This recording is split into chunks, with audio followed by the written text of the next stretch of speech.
তখন সে ডাকতে বলে, ওই তালার চাবি কোথায়? চাবি আমাকে দাও। এই যে হাসরের ময়দান, কিয়ামতের ময়দান, কিয়ামতের ময়দানের পরে ভয়ঙ্কর অবস্থা।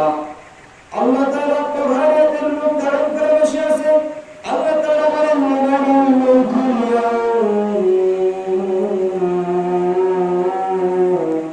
লিল্লাহিল ওয়াহিদুল কাহ্হার।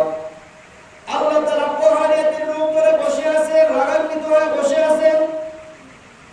তখন সাহাবী ডাক দিয়া বলে, ওই ফেরেশতা ডাক দিয়া বলে, চাবি তো আমার কাছে নাই, এই চাবি আল্লাহ তাআলার কাছে।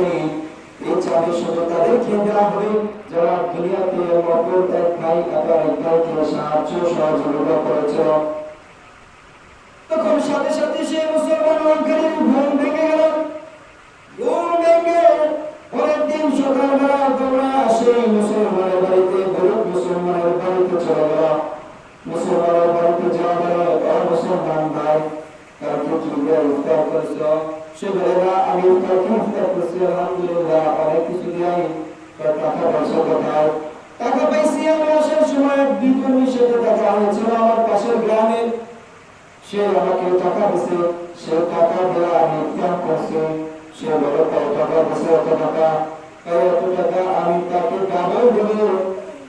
না না, তা হবে না, সে আমাকে কথা বলে দিয়েছে।